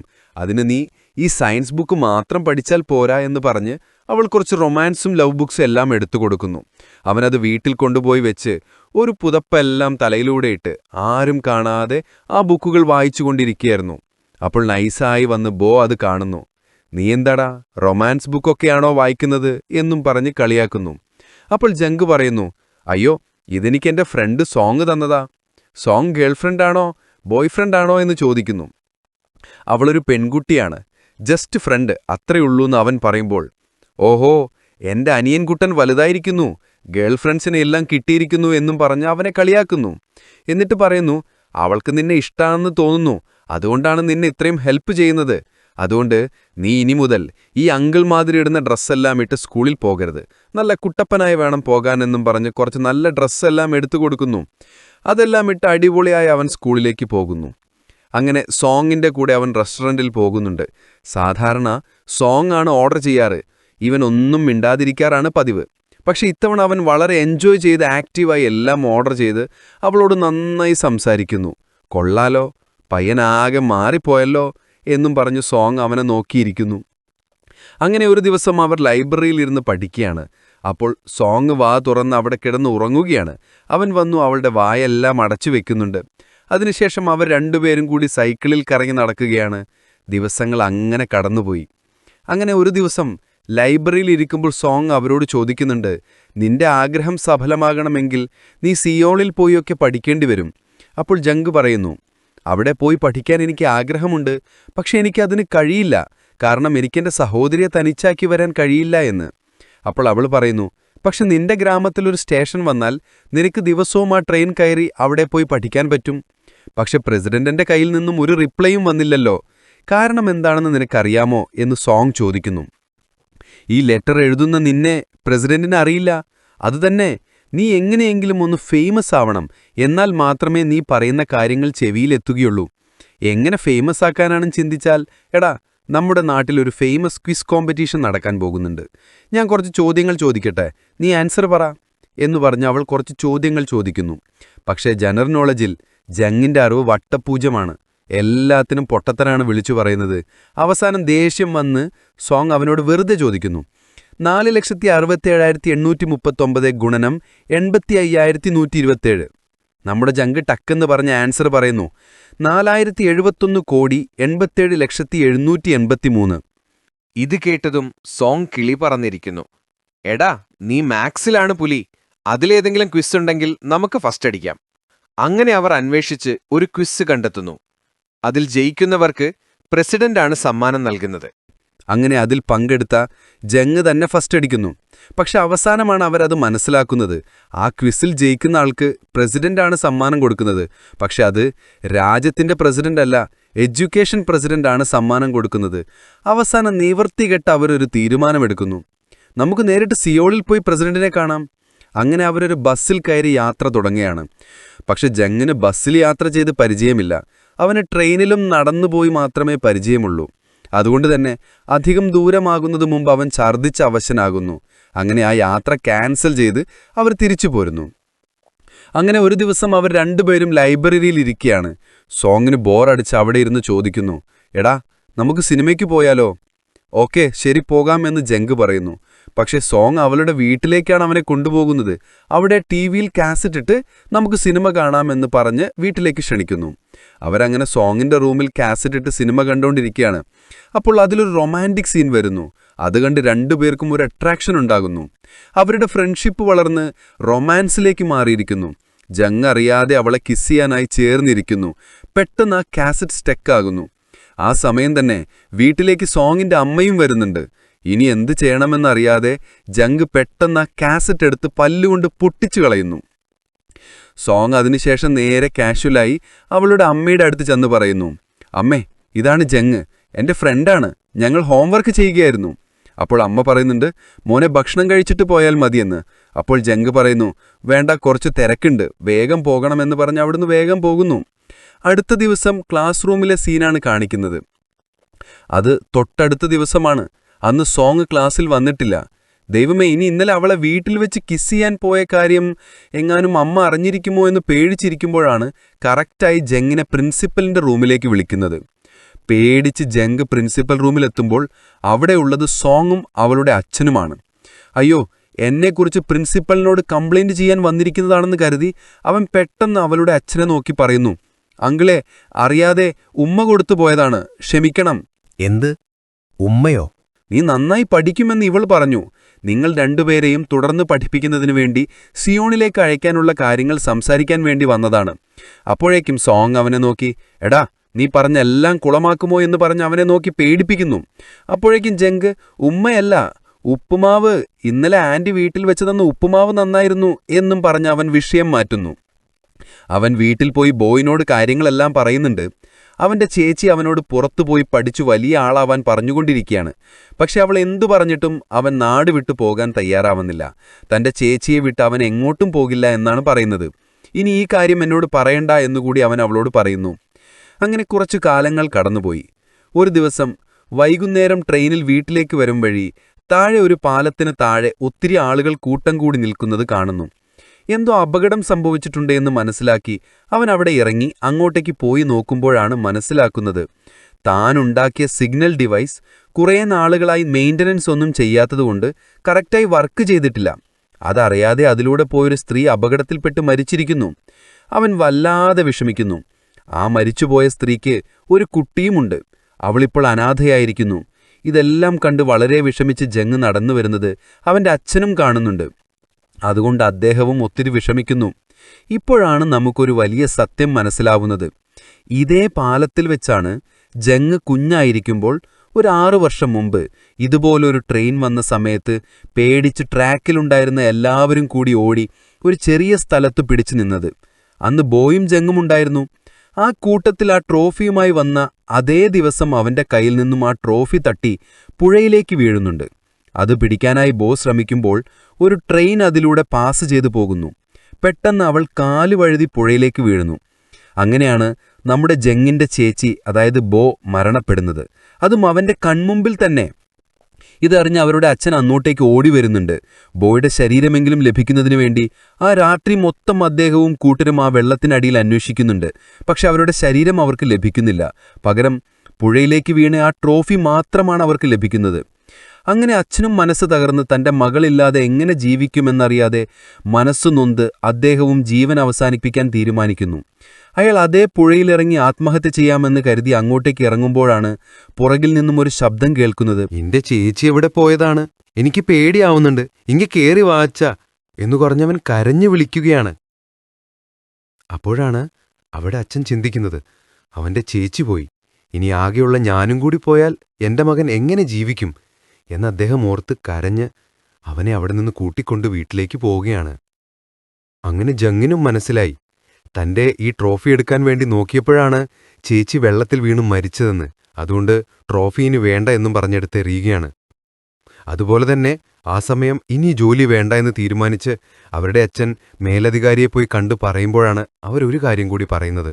നോക്കൂ, നീയും നിന്റെ ഫ്രണ്ട് മാത്രമാണ് ആ റൂട്ടിൽ ട്രെയിൻ ഓടിക്കുന്നത്. നീയില്ലാതെ അവനത് തനിച്ച് ചെയ്യാൻ പറ്റില്ല. നീ വേണമെങ്കിൽ ഈ സിറ്റിയിൽ വന്ന് താമസിക്കൂ, നീ ജോലി കളഞ്ഞ് ജീവിക്കണ്ട എന്ന് അദ്ദേഹം പറയുന്നു. അത് കേട്ടപ്പോ അത് ശരിയാണെന്ന് അദ്ദേഹത്തിന് തോന്നുന്നു. അങ്ങനെ ജങ് വീട്ടിൽ തനിച്ചിരിക്കുമ്പോൾ അവൻ എടുത്തു വലിച്ചെറിഞ്ഞു കളഞ്ഞ ആ ട്രോഫി അവന്റെ റൂമിലിരിക്കുന്നു. ഇതെങ്ങനെ ഇവിടെ വന്നു? ചിലപ്പോൾ അച്ഛൻ എടുത്തു വെച്ചതായിരിക്കും എന്ന് ചിന്തിക്കുമ്പോഴാണ് പെട്ടെന്ന് അങ്ങോട്ടേക്ക് നോക്കുമ്പോൾ അവന്റെ ചേച്ചി ബോ അവന്റെ തൊട്ടടുത്തിരിക്കുന്നു. എടാ, നീ എത്ര കഷ്ടപ്പെട്ട് വാങ്ങിച്ച ട്രോഫിയാണ് ഈസിയായി എടുത്തു വെളിയിലെറിഞ്ഞത്. അതുകൊണ്ടാണ് ഞാനത് എടുത്തുകൊണ്ട് തിരികെ വെച്ചതെന്ന് അവൾ അവനോട് പറയുന്നു. ഇത് കേട്ടതും അവനാകെ ഭയന്നു പോന്നു. അവനാകെ കരഞ്ഞു ബഹളം വെക്കുന്നുണ്ട്. ഇത് കേട്ട് അടുത്ത മുറിയിൽ നിന്നും അച്ഛൻ വന്ന് ചോദിക്കുന്നുണ്ട്, എന്തു പറ്റി മോനേന്ന്. അപ്പോൾ അവൻ പറയുന്നു, ഒന്നുമില്ല, ഞാനൊരു സ്വപ്നം കണ്ടതാണ് എന്ന്. അദ്ദേഹത്തിന് ബോയെ കാണാൻ സാധിക്കുന്നില്ല. അദ്ദേഹം പോയതിനു ശേഷം പയ്യെ അവന്റെ അടുത്ത് വന്ന് അവന്റെ കയ്യിൽ ബോ പിടിക്കുന്നു. അപ്പോൾ ജങ്ങിന് മാത്രമാണ് അവളെ കാണാൻ കഴിയുന്നത്, അവളെ സ്പർശിക്കാൻ കഴിയുന്നത്. ഇതറിഞ്ഞ് സന്തോഷത്തോടെ അവളെ കെട്ടിപ്പിടിച്ച് കരയുന്നു. ചേച്ചി, നിനക്കെന്തു പറ്റി? ഒത്തിരി വേദനിച്ചോ എന്നവൻ ചോദിക്കുന്നുണ്ട്. ഇല്ലടാ, എനിക്ക് വേദനിച്ചൊന്നുമില്ല. എനിക്ക് നിന്നെ കാണണമെന്ന് തോന്നി, അതുകൊണ്ട് ഞാൻ വന്നതാണ്. ശരി മോനെ, ഞാൻ പോവുകയാണ് എന്നവൾ പറയുമ്പോ ജങ് കരഞ്ഞുകൊണ്ട് പറയുന്നു, ചേച്ചി പോവല്ലേ. ചേച്ചി, എനിക്ക് ചേച്ചിയില്ലാതെ പറ്റില്ല. എനിക്ക് ചേച്ചിയില്ലാതെ ഒരു കാര്യം പോലും ചെയ്യാൻ പറ്റില്ല. എന്നെ വിട്ടേച്ചു പോകല്ലേ എന്നും പറഞ്ഞ് അവൻ തേങ്ങി തേങ്ങി കരയുകയാണ്. ഇത് കണ്ട് ബോയുടെ മനസ്സലിയുന്നു. ശരി, മോൻ കരയണ്ട. മോൻ ഈ വീട്ടിലുണ്ടാവുന്ന അത്രയും കാലം ഞാൻ നിന്റെ ഒപ്പം ഈ വീട്ടിലുണ്ടാവും. എപ്പോഴാണോ നിനക്ക് നിന്നെ സ്വന്തമായി നോക്കാൻ കഴിയുന്നത് അന്നു മാത്രമേ ഞാൻ നിന്നെ വിട്ടു പോകുകയുള്ളൂ എന്ന് ബോ വാക്കുകൊടുക്കുന്നു. ഇത് കേട്ടതും ജങ് സന്തോഷത്തോടെ ചേച്ചിയെ കെട്ടിപ്പിടിച്ച് കരയുകയാണ്. അപ്പോഴാണ് ബോയുടെ അച്ഛൻ വേറൊരു പ്ലാനിട്ടത്. ഈ വീട്ടിലുള്ള നാളത്രയും തന്റെ മകൻ ചേച്ചിയെക്കുറിച്ച് ആലോചിച്ച് ഒത്തിരി വിഷമിക്കും. അതുകൊണ്ട് ഈ വീട് വിട്ട് സിറ്റിയിൽ പോയി താമസിക്കുന്നതാണ് എല്ലാത്തിനും നല്ലതെന്ന് കരുതി അദ്ദേഹം സാധനങ്ങളെല്ലാം എടുത്ത് പോകാൻ തയ്യാറെടുക്കുകയാണ്. പോകാനായി ജങ്ങിനെ വിളിക്കുമ്പോൾ അവൻ വേഗം കയറി വാതിലടച്ച് അകത്തിരിക്കുന്നു. മോനെ, വാതിൽ തുറക്ക്, നീ എന്റെ കൂടെ വാ എന്ന് പറയുമ്പോൾ അവൻ പറയുന്നില്ല, ഞാൻ വരില്ല, എന്റെ ചേച്ചി ഇവിടെയുണ്ട്, ഞാൻ വരില്ല എന്ന്. എടാ മോനെ, നിന്റെ ചേച്ചി മരിച്ചുപോയടാ എന്നയാൾ പറയുമ്പോൾ, ഇല്ല, എന്റെ ചേച്ചി മരിച്ചിട്ടില്ല, ഇവിടെയുണ്ട്, എന്റെ കൂടെയുണ്ടെന്ന് അവൻ പറഞ്ഞുകൊണ്ടേയിരിക്കുകയാണ്. നിന്നെ ഒറ്റക്കാക്കി ഞാൻ എങ്ങനെയാടാ ഇവിടെ നിന്നും പോകുന്നത് എന്നയാൾ ചോദിക്കുന്നുണ്ട്. അയാൾ ആ ഡോർ തള്ളിത്തുറന്ന് അവനെ കൊണ്ടുപോകാനായി ശ്രമിക്കുന്നുണ്ട്. എനിക്ക് എന്റെ ചേച്ചിയുടെ കൂടെ ഇരിക്കണം, എന്നെ വിടൂ അച്ഛാ എന്നു പറഞ്ഞ് അവൻ അവിടെ ഒരു കബോർഡിൽ കൈകൊണ്ട് മുറുക്കെ അതിൽ പിടിച്ച് കരഞ്ഞുകൊണ്ടിരിക്കുകയാണ്. ഇത് കണ്ട് ബോയുടെ ആത്മാവും ഒത്തിരി കരയുന്നുണ്ട്. അച്ഛന് ബോയുടെ ആത്മാവിനെ കാണാൻ കഴിയില്ലല്ലോ. എന്തുകൊണ്ടാണ് ജങ് ഇങ്ങനെ കഷ്ടപ്പെടുത്തുന്നത് ആലോചിച്ച് അദ്ദേഹവും കുറേ വിഷമിക്കുന്നുണ്ട്. അതിനുശേഷം ജങ് അവിടെ തനിച്ചാണ് താമസിക്കുന്നത്. അച്ഛൻ സ്റ്റേഷനിലും. കൂടെ വന്ന് അദ്ദേഹം അവനെ നോക്കിയിട്ട് പോകും. ഈ വിഷയങ്ങൾ കൊണ്ടാണ് ഇവർ രണ്ടുപേരും പിരിഞ്ഞിരിക്കുന്നത്. അച്ഛന്റെ മേലെയും തെറ്റില്ല, മകന്റെ മേലെയും തെറ്റില്ല. നമ്മൾ പടത്തിന്റെ തുടക്കം മുതൽ കാണുന്നില്ലേ, ജങ്ങിന്റെ കൂടെയിരിക്കുന്നത് ഒരാത്മാവാണ്. അതുകൊണ്ട് തന്നെയാണ് പടത്തിന്റെ തുടക്കത്തിൽ അവൾ സ്റ്റേഷനിൽ വെച്ച് അച്ഛനെ നോക്കി ഹായ് പറഞ്ഞിട്ടും അദ്ദേഹം തിരിച്ചൊന്നും റെസ്പോൺസ് ചെയ്യാഞ്ഞത്. കാരണം അദ്ദേഹത്തിന് അവളെ കാണാൻ കഴിയുന്നില്ലല്ലോ. അതുപോലെ സ്കൂളിൽ ആ സെറിമണിയിൽ ബൊക്കെ പിടിച്ചിട്ട് പോസ് ചെയ്യുമ്പോൾ ക്യാമറാമാൻ ചോദിക്കുന്നുണ്ട്, അവിടെ ആരുമില്ലല്ലോ ബൊക്കെ കൊടുക്കാൻ, അതുകൊണ്ടാണ് അയാൾ എന്തിനാണ് അങ്ങനെ പോസ് ചെയ്യുന്നതെന്ന് ചോദിക്കുന്നത്. എന്താണെന്ന് വെച്ചാൽ അവന്റെ കൂടെ ആരുമില്ല, പക്ഷെ അവിടെ ആരോ ഉള്ളതുപോലെയാണ് അവൻ പോസ് ചെയ്തിരിക്കുന്നത്. 6 വർഷം മുമ്പ് അവൾ മരിക്കുന്ന സമയത്ത് അവൾ എത്ര വയസ്സിലാണോ ഇരുന്നിരുന്നത് അതേപോലെ തന്നെയാണ് ഇപ്പോഴും അവൾ ഇരിക്കുന്നത്. അതുകൊണ്ടാണ് 6 വർഷം കഴിഞ്ഞിട്ടും കാണിക്കുമ്പോൾ ജങ് മാത്രം വലുതായി, പക്ഷേ ബോ അതുപോലെ തന്നെ ഇരിക്കുന്നു. ഇപ്പോൾ കഥ പ്രസന്റ് ടൈമിലേക്ക് വന്നിരിക്കുകയാണ്. ഇവിടെ സോങ് ജങ് വരുന്നതിനായി കാത്തു നിൽക്കുകയാണ്. കാരണം അവർക്ക് രണ്ടുപേർക്കും സിയോളിൽ പോയി പഠിക്കുന്നതിന് വേണ്ട കാര്യങ്ങളെല്ലാം അവളുടെ അച്ഛൻ ചെയ്തിരിക്കുന്നു. പക്ഷേ ജങ് ആ വീട് ഉപേക്ഷിച്ച് വരുന്നില്ല. കാരണം എന്താണെന്ന് നമ്മൾക്കറിയാം. ഉപേക്ഷിച്ചു പോയാൽ ബോയുടെ ആത്മാവും അവിടം വിട്ടുപോകും. അവളുടെ ആത്മാവ് അവന്റെ ഒപ്പം ഇരിക്കാൻ വേണ്ടി മാത്രമാണ് അവൻ ആ വീട്ടിൽ നിന്നും മാറി നിൽക്കുന്നത്. ചേച്ചിയെ പിരിയാൻ മനസ്സില്ലാതെ വിഷമിച്ച് അവൻ സിയോളിലേക്ക് പോകുന്ന സോങ്ങിനെ ദൂരെ നിന്ന് നോക്കിക്കാണുന്നുണ്ട്. വളരെ വിഷമിച്ചവൻ വീട്ടിലേക്ക് നടന്നു വരുമ്പോൾ അന്ന് അവന്റെ സിഗ്നൽ ഡിവൈസ് വർക്കാവാതെ ട്രെയിനിടിച്ചു മരിച്ച ആ സ്ത്രീയുടെ അനാഥയായ പെൺകുഞ്ഞും അവിടെ ഇരിക്കുന്നുണ്ട്. അവൻ അവളെ കെട്ടിപ്പിടിച്ച് കരയുകയാണ്. അങ്ങനെ ദിവസങ്ങൾ കടന്നുപോയി. മഞ്ഞുകാലവും വസന്തകാലവുമെല്ലാം മാറി മാറി വന്നു. അവരുടെ ജീവിതം ആ ട്രെയിൻ പാതയിലൂടെ തന്നെ നടന്നു നീങ്ങിക്കൊണ്ടിരുന്നു. അങ്ങനെയിരിക്കുമ്പോഴാണ് ഒരു ദിവസം ഒരു ഫോൺ കോൾ വരുന്നത്. നിങ്ങളാണോ പ്രസിഡന്റിന് നിരന്തരം കത്തുകൾ അയച്ചുകൊണ്ടിരുന്ന ജങ്? ആ കോൾ വന്നത് പ്രസിഡന്റിന്റെ ഓഫീസിൽ നിന്നാണ്. ആ വിവരം അവൻ ഗ്രാമവാസികളെ എല്ലാം അറിയിക്കുന്നു. കാര്യമെന്താണെന്ന് വെച്ചാൽ അവിടെ സ്റ്റേഷൻ പണിയാനായി പ്രസിഡന്റ് അനുമതി തന്നിരിക്കുന്നു. പക്ഷേ ഗവൺമെന്റിന്റെ കയ്യിൽ അതിനുവേണ്ട ബഡ്ജറ്റ് ഇപ്പോൾ ഇല്ല. സ്ഥലമുണ്ട്, അനുമതിയും ലഭിച്ചിരിക്കുന്നു. ഇനിയും നാളുകൾ കാത്തിരിക്കണമെന്ന്. അങ്ങനെ ഈ കാര്യം അച്ഛനും ഗ്രാമവാസികളും കൂടിയിരുന്ന് ചർച്ച ചെയ്യുകയാണ്. സ്റ്റേഷൻ കെട്ടുന്നതെല്ലാം വളരെ ശ്രമകരമായ ഒരു പണിയാണ്, നമുക്ക് ഒറ്റയ്ക്ക് അതിന് സാധിക്കില്ല എന്നവർ പറയുമ്പോൾ ജങ് പറയുന്നു, ഇത് നമ്മുടെ ഗ്രാമമാണ്, നമ്മുടെ സ്റ്റേഷനാണ്, അത് നമ്മൾ തന്നെ നിർമ്മിക്കണം. അതിന് എത്ര കഷ്ടപ്പെട്ടാണെങ്കിലും താൻ അത് ചെയ്യുമെന്ന് പറഞ്ഞ് പിറ്റേ ദിവസം തന്നെ അതിനുവേണ്ട പണി സ്റ്റാർട്ട് ചെയ്യുകയാണ്. അങ്ങനെ ഇരിക്കുമ്പോഴാണ് ഒരു പാഴ്സൽ വരുന്നത്. അത് സിയോളിൽ നിന്ന് അവൻ്റെ കൂട്ടുകാരി സോങ് അയച്ചതാണ്. അതിൽ കുറച്ച് കാസറ്റുകളാണ്. അവൾക്ക് പറയേണ്ട കാര്യങ്ങൾ അവൾ റെക്കോർഡ് ചെയ്ത് അയച്ചിരിക്കുകയാണ്. അപ്പോൾ ബോയും വന്ന് അടുത്തിരിക്കുന്നുണ്ട്. എടാ പ്ലേ ചെയ്യടാ, ഞാനും കേൾക്കട്ടെ എന്ന് പറയുന്നുണ്ട്. ബോയിനോട് അവിടുന്ന് പോകാൻ പറഞ്ഞിട്ട് അവൾ പോകുന്നില്ല. അവസാനം അവനത് പ്ലേ ചെയ്യുകയാണ്. സോങ് എന്താണ് പറയുന്നതെന്ന് വെച്ചാൽ, എടാ നീ എൻ്റെ കൂടെ സിയോളിൽ വന്ന് പഠിക്കാമെന്ന് പറഞ്ഞിട്ട് നിന്റെ മുഖം കൂടി എന്നെ കാണിക്കുന്നില്ലല്ലോ. എന്നെ നിന്റെ കയ്യിൽ കിട്ടിയാൽ നിന്നെ തലയടിച്ച് പൊളിക്കാനുള്ള ദേഷ്യമുണ്ട്. പക്ഷെ എന്ത് ചെയ്യാനാ, എൻ്റെ കാമുകനായി പോയില്ലേ. ശരി, അതുകൊണ്ട് മാത്രം ക്ഷമിക്കുന്നു. പ്രസിഡന്റിന്റെ കയ്യിൽ നിന്ന് റിപ്ലൈ വന്നെന്ന് അറിഞ്ഞല്ലോ. ഇനിയെങ്കിലും പ്രസിഡന്റിന് കത്തെഴുതുന്നത് നിർത്തിയിട്ട് എനിക്ക് കത്തെഴുത്. ഇനി എല്ലാ ദിവസവും എനിക്കെഴുതണം ലെറ്റർ. എല്ലാ ദിവസവും ഓരോ ലെറ്റർ വെച്ചെഴുതണം. ഏതെങ്കിലും ദിവസം മുടങ്ങിയാൽ ഞാൻ നിന്നെ അവിടെ വന്നു കൊല്ലും. ഇത് കേട്ട് ബോയും അവനോട് പറയുന്നുണ്ട്, എടാ അവൾക്ക് നിന്നെ ഒത്തിരി ഇഷ്ടമാണ്, അതുകൊണ്ടാണ് ഇങ്ങനെ പറയുന്നതെന്ന്. ബോ പറയുന്നത് കേട്ട് ജങ്ങിനും ഒത്തിരി മിസ് ചെയ്യുന്നുണ്ട്. അതുകൊണ്ട് തന്നെ അവൻ പിറ്റേ ദിവസം രാവിലെ തന്നെ സ്റ്റേഷനിൽ വേണ്ട പണി തുടങ്ങുകയാണ്. കാരണം സ്റ്റേഷൻ വന്നാൽ അവിടുന്ന് സിയോളിൽ പോയി പഠിച്ചിട്ട് വരാം. അവനെ സഹായിക്കാനായി അവിടെ അപ്പോൾ ആ അനാഥയായ കുഞ്ഞു മാത്രമാണ് കൂടെയുള്ളത്. അവൻ ഒത്തിരി കഷ്ടപ്പെട്ട് അവിടെ പണിയെടുക്കുകയാണ്. അപ്പോഴാണ് ആ ഗ്രാമത്തിലുള്ള ഒരുത്തൻ വന്നിട്ട്, എടാ ഇങ്ങനെയുള്ള കല്ലുകളൊക്കെ ഇതുപോലെയാണ് വെട്ടിയെടുക്കേണ്ടതെന്ന് ജങ്ങിന് കാണിച്ചു കൊടുക്കുകയാണ്. ഈ കഷ്ടത കണ്ട ബാക്കിയുള്ള ഗ്രാമവാസികളും അവൻ്റെ കൂടെ കൂടുന്നു. അങ്ങനെ സ്റ്റേഷൻ്റെ പണി വേഗം പുരോഗമിക്കുന്നു. അങ്ങനെ നമ്മുടെ ഗ്രാമത്തിൻ്റെ ഈ സ്റ്റേഷന് എന്ത് പേര് കൊടുക്കുമെന്ന് ആലോചിക്കുമ്പോഴാണ് ഗ്രാമവാസികളെല്ലാവരും കൂടി അവൻ്റെ ചേച്ചിയുടെ പേര് പറയുന്നത്. മരിച്ചുപോയ നമ്മുടെ ബോയുടെ പേര് തന്നെ നമുക്ക് ഈ സ്റ്റേഷന് കൊടുക്കാമെന്ന് അവർ തീരുമാനിക്കുന്നു. അങ്ങനെ സ്റ്റേഷൻ്റെ പണി കഴിയുകയാണ്. ഒരു ചെറിയ സ്റ്റേഷനാണ്, പക്ഷേ ആ കൂടിയിരിക്കുന്ന ഗ്രാമവാസികളുടെ മനസ്സിൽ വലിയ സന്തോഷമാണ്. ഇതുപോലെ നമ്മുടെ ജങ്ങും ഗ്രാമവാസികളും ചേർന്ന് ഒരു റെയിൽവേ സ്റ്റേഷൻ തന്നെ കെട്ടിയിരിക്കുന്നു എന്ന വാർത്ത ഒരു ജേർണലിസ്റ്റ് അറിയുന്നു.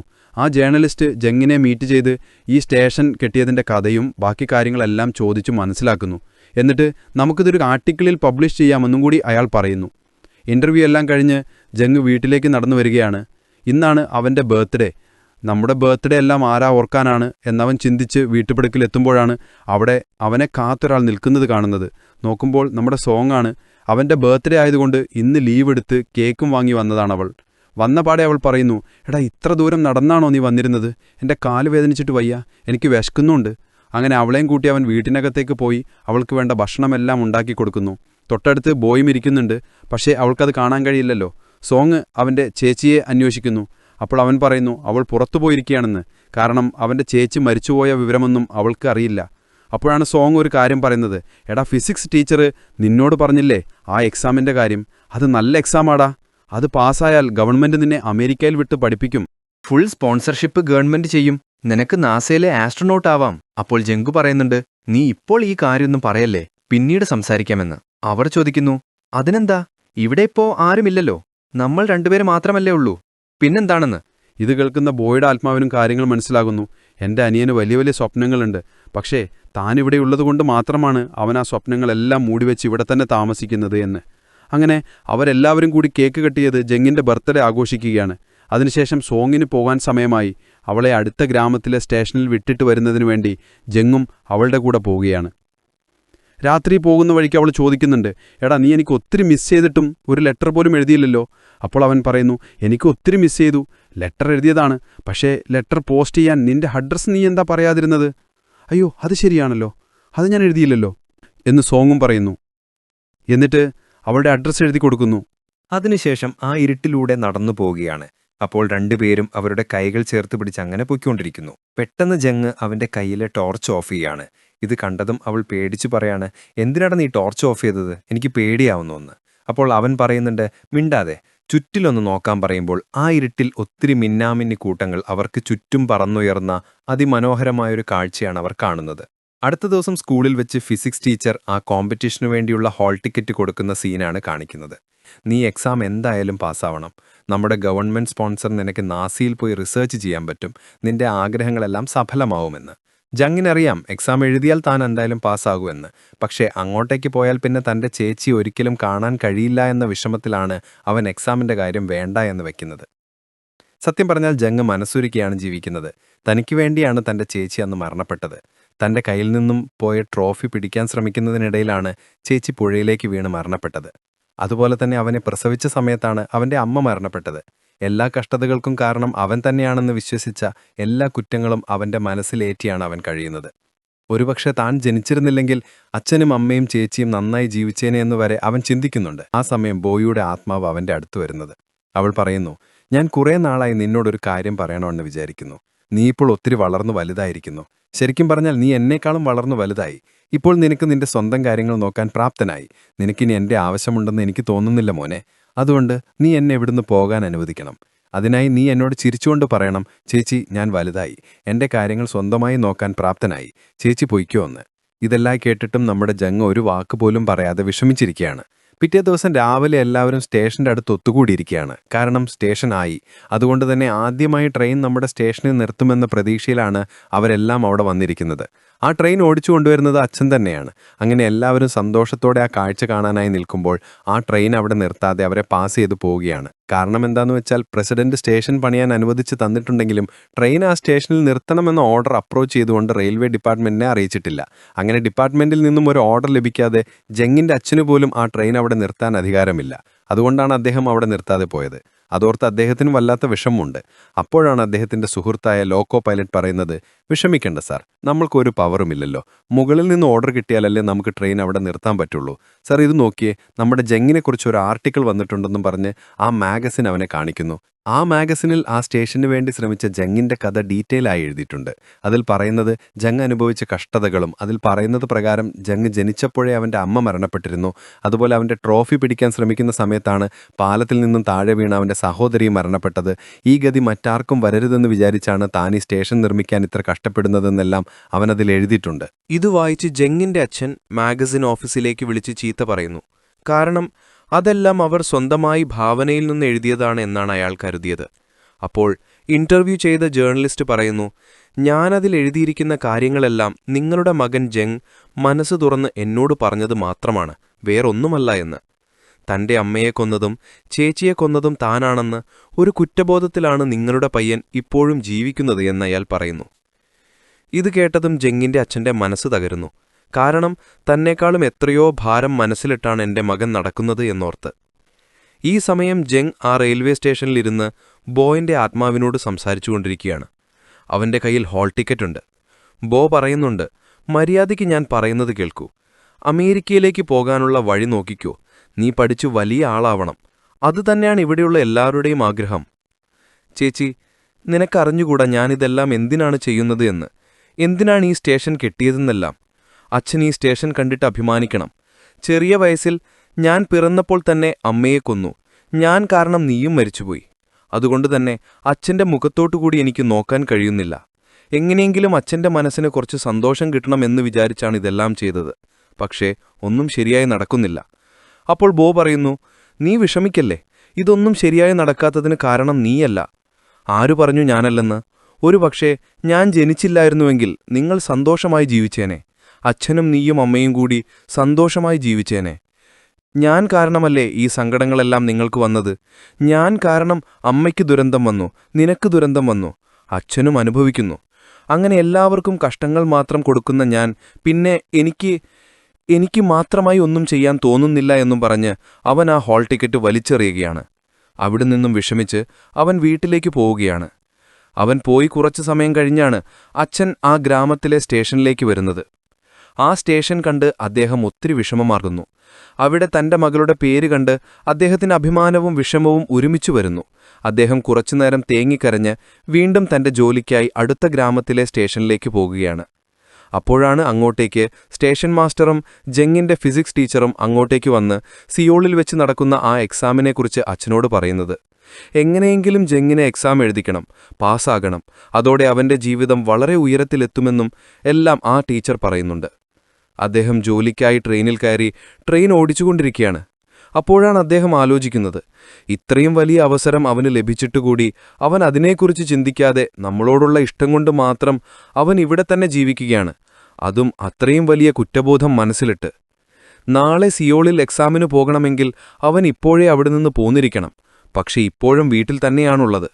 ഇനി ആലോചിച്ചു നിന്നിട്ട് കാര്യമില്ല എന്ന് കരുതി അദ്ദേഹം നേരെ ട്രെയിൻ അവരുടെ ഗ്രാമത്തിലേക്ക് വിടുകയാണ്. അതോടൊപ്പം അദ്ദേഹം ട്രെയിനിൽ അനൗൺസ് ചെയ്യുന്നുണ്ട്, അടുത്തതായി ട്രെയിൻ ബോയുങ് സ്റ്റേഷനിൽ അല്പസമയം നിർത്തുമെന്ന്. ഇത് കേട്ടതും അദ്ദേഹത്തിന്റെ കൂടെ വർക്ക് ചെയ്യുന്ന ആ സുഹൃത്ത് ഓടിവന്ന് പറയുന്നുണ്ട്, സർ, നമുക്ക് സ്റ്റേഷനിൽ നിർത്താൻ ഇതുവരെ അനുമതി ലഭിച്ചിട്ടില്ല എന്ന്. ഇതിനെനിക്ക് ആരുടെയും അനുമതി ആവശ്യമില്ല. ഇത് ഞാനെന്റെ പയ്യനു വേണ്ടി ചെയ്യുന്നതാണ്. അതെങ്കിലും ചെയ്യണം ഞാൻ. ഇത് കേട്ടതും ആ സുഹൃത്തും അദ്ദേഹത്തെ തടുക്കുന്നില്ല. ട്രെയിൻ നമ്മുടെ ഗ്രാമത്തിലെ ബോയുങ് സ്റ്റേഷനിൽ നിർത്തിയിട്ട് അച്ഛൻ വേഗം അവിടെ നിന്ന് ഓടി വീട്ടിലേക്ക് പോവുകയാണ്. ജെങ് വീട്ടിൽ ഉറങ്ങിക്കൊണ്ടിരിക്കുകയായിരുന്നു. അവരെ തട്ടിയുണർത്തിയിട്ട് അച്ഛൻ പറയുന്നുണ്ട്, മോനെ, വേഗം നമുക്ക് സിയോളിലേക്ക് പോകണം. നീ ആ എക്സാം എഴുതണം. അച്ഛാ, വേണ്ട എന്ന് ജെങ് പറഞ്ഞു തീരും മുമ്പ് അദ്ദേഹം പറയുന്നു, നീ എക്സാം എഴുതണം, പാസ്സാവണം, അമേരിക്കയിൽ പോണം, പഠിച്ചു വലിയ ആളാവണം, ഇതിലൊരു മാറ്റവുമില്ല എന്ന്. അച്ഛാ, ഇനി അതിന് സമയമില്ല, ഇപ്പോൾ തന്നെ ലേറ്റായി. ആര് പറഞ്ഞു ലേറ്റായെന്ന്? നീ എന്തിനാണ് നടന്നു പോകുന്നത്? നീ കെട്ടിയ സ്റ്റേഷനില്ലേ, അവിടെ ട്രെയിൻ വന്ന് നിൽക്കുന്നുണ്ട്. നമ്മൾ ട്രെയിനിലാണ് പോകുന്നത്. ഇത് കേട്ടതും ഇവിടെ എന്താണ് നടക്കുന്നത് എന്നവന് മനസ്സിലാകുന്നില്ല. അവന് അത്രയും സന്തോഷമാകുന്നു. പെട്ടെന്ന് അവന്റെ മുഖം വീണ്ടും ശോകമാകുന്നു. എന്താണ് കാരണമെന്ന് ചോദിക്കുമ്പോഴാണ് അവൻ പറയുന്നത്, അച്ഛാ, ഞാൻ ആ ഹോൾ ടിക്കറ്റ് സ്റ്റേഷനിൽ അവിടെ വലിച്ചെറിഞ്ഞു കളഞ്ഞു എന്ന്. വിഷമിക്കുമ്പോഴാണ് അടുത്തുനിന്നൊരു ശബ്ദം കേൾക്കുന്നത്. ജെങ്, നീ ഇനി അതോർത്ത് വിഷമിക്കണ്ട, നിന്റെ ഹോൾ ടിക്കറ്റ് ഞാൻ എടുത്തു വച്ചിട്ടുണ്ട് എന്ന് പറഞ്ഞ് ഹോൾ ടിക്കറ്റ് അവനെ കാണിക്കുന്നു. ഇത് കണ്ടതും അവൻ അവളുടെ അടുത്ത് പോയിരുന്ന്, എന്തിനാണ് ചേച്ചി എന്നോടിങ്ങനെ ചെയ്യുന്നത് എന്ന് ചോദിക്കുന്നു. അതെന്താണെന്നേ, എനിക്കെന്റെ അനിയൻ ജീവിതത്തിൽ വലിയ ആളാകണം എന്നാണ് ആഗ്രഹം. അത് എന്റെ മാത്രം ആഗ്രഹമല്ല, ദേ ആ ഓടിപ്പാഞ്ഞു വരുന്ന നിന്റെ അച്ഛന്റെ ആഗ്രഹവും അതുതന്നെയാണ്. എടാ, സമയമായെന്ന് പറഞ്ഞ അച്ഛൻ ഉച്ചത്തിൽ ചീത്ത പറയുന്നുണ്ട്. അച്ഛൻ ചീത്ത പറയുന്നത് കേട്ട് അവർ രണ്ടുപേരും അച്ഛനെ നോക്കി ചിരിക്കുന്നുണ്ട്. അവർ രണ്ടുപേരും സ്റ്റേഷനിലേക്ക് ഓടിപ്പോയിക്കൊണ്ടിരിക്കുകയാണ്. സ്റ്റേഷനിലെത്തുമ്പോൾ പെട്ടെന്ന് അവിടെ സഡൻ ബ്രേക്ക് ഇട്ടതുപോലെ നിൽക്കുന്നു. കാരണം അവൻ ആ കാഴ്ച ആസ്വദിക്കുകയാണ്. അവന്റെ സ്റ്റേഷനിൽ ഒരു ട്രെയിൻ വന്ന് നിൽക്കുന്നു. ഇതുവരെയും ആ ഗ്രാമത്തിൽ ഒരു ട്രെയിൻ വന്ന് നിർത്തിയിട്ടില്ലല്ലോ. അങ്ങനെ അവർ ആ ട്രെയിനിൽ കയറി അടുത്ത സ്റ്റേഷനിലേക്ക് പോവുകയാണ്. കാരണം ഈ ട്രെയിനിൽ സിയോൺ വരെ ഒന്നും പോവാൻ കഴിയില്ല. അത് നോക്കി നിൽക്കുന്ന ബോയുടെ ആത്മാവ് അവിടെ നിന്ന് അവനെ സന്തോഷത്തോടെ തുള്ളിച്ചാടി യാത്ര അയക്കുന്നുണ്ട്. സൂക്ഷിച്ചു പോയി വാ മോനെ, പാസ്സാവണം എന്നവൾ പറയുന്നുണ്ട്. അടുത്ത സ്റ്റേഷനിൽ അച്ഛനും മകനും ഇറങ്ങുന്നു. അടുത്ത ട്രെയിൻ രാവിലെയുള്ളൂ. ഭാഗ്യത്തിന് അവിടെ ഫിസിക്സ് ടീച്ചർ കാറുമായി വന്നു നിൽക്കുന്നു. അപ്പോൾ അച്ഛൻ പറയുന്നു, സാറ് ബുദ്ധിമുട്ടണ്ട, ഞാൻ അവനെ കൊണ്ടുപോയിക്കോളാമെന്ന് പറഞ്ഞ് കാറിന്റെ കീ വാങ്ങി അച്ഛനും മകനും കൂടി സിയോളിലേക്ക് പോകുകയാണ്. അവർ രണ്ടുപേരും ആദ്യമായിട്ടാണ് സിയോളിലേക്ക് പോകുന്നത്. അതുകൊണ്ടുതന്നെ അവർക്ക് കറക്റ്റ് അഡ്രസ്സിലേക്ക് എങ്ങനെയാണ് പോകേണ്ടത് എന്നറിയില്ല. ഒരുവിധം അവർ തേടിപ്പിടിച്ച് എക്സാം നടക്കുന്ന സ്ഥലത്തെത്തുന്നു. പക്ഷേ അവരെത്തുമ്പോഴേക്കും സെക്യൂരിറ്റി ഗേറ്റ് ക്ലോസ് ചെയ്തിരുന്നു. കാരണം അവർ കുറച്ച് ലേറ്റായിപ്പോയി. സെക്യൂരിറ്റിയോട് ഡോർ തുറക്കാൻ പറഞ്ഞിട്ട് കേൾക്കുന്നില്ല. അവസാനം അച്ഛൻ പോയി അയാളെ വട്ടം പിടിച്ചു വെക്കുന്നു. ആ സമയം ജംഗ് അകത്തേക്ക് ഓടിപ്പോകുന്നു. ഒന്നുകൊണ്ടും പേടിക്കണ്ട, ധൈര്യമായി പോയി എഴുതിയിട്ട് വാ, അച്ഛനുണ്ട് കൂടെ എന്നൊക്കെ പറഞ്ഞ് അച്ഛൻ അവിടെ കാത്തിരിക്കുകയാണ്. അങ്ങനെ അവൻ എക്സാം എഴുതുകയാണ്. അവനെ കാത്ത് അച്ഛൻ അവിടെ ഇരിക്കുന്നുണ്ട്. എക്സാം കഴിഞ്ഞവർ തിരിച്ചു പോന്നു. കാരണം അതിന്റെ റിസൾട്ട് വരാൻ കുറച്ച് സമയമെടുക്കും. അങ്ങനെ കുറച്ച് നാളുകൾ കഴിഞ്ഞ് റിസൾട്ട് വന്നിരിക്കുന്നു. അവന് റിസൾട്ട് കണ്ടിരുന്ന് കരയുകയാണ്. അവൻ കരയുന്നത് കണ്ട് അച്ഛൻ അങ്ങോട്ടേക്ക് വന്ന് പറയുന്നു, എന്തിനാണ് മോനി നീ കരയുന്നത്? എക്സാമിൽ തോറ്റെങ്കിൽ പോട്ടടാ, നമുക്ക് വേറെ നോക്കാം എന്നെല്ലാം അദ്ദേഹം പറയുന്നുണ്ട്. അപ്പോൾ ജംഗ് പറയുന്നു, ഇല്ല അച്ഛാ, ഞാൻ എക്സാമിന് പാസ്സായി. ഇത് കേട്ടതും അദ്ദേഹം തുള്ളിച്ചാടി പുറത്തേക്ക് പോവുകയാണ്. എന്നിട്ട് ഉറക്കെ വിളിച്ചു പറയുകയാണ്, എന്റെ മകൻ പാസ്സായി, കൊറിയയിലെ തന്നെ വലിയ എക്സാമിന് അവൻ പാസ്സായി അമേരിക്കയ്ക്ക് പോവുകയാണ് എന്നെല്ലാം. അതിനുശേഷം സന്തോഷത്തോടെ ഒരുമിച്ചിരുന്ന് ഭക്ഷണം കഴിക്കുകയാണ്. ആത്മാവായ നമ്മുടെ ബോയും അവിടെ തന്നെ ഉണ്ട്. പക്ഷേ ഇതൊക്കെയായാലും അവിടെ നിന്ന് പോകണോ എന്ന കാര്യത്തിൽ ഇപ്പോഴും അവനൊരു സംശയമുണ്ട്. അവൻ അതോർത്ത് അവിടെ ഇങ്ങനെ കിടക്കുകയാണ്.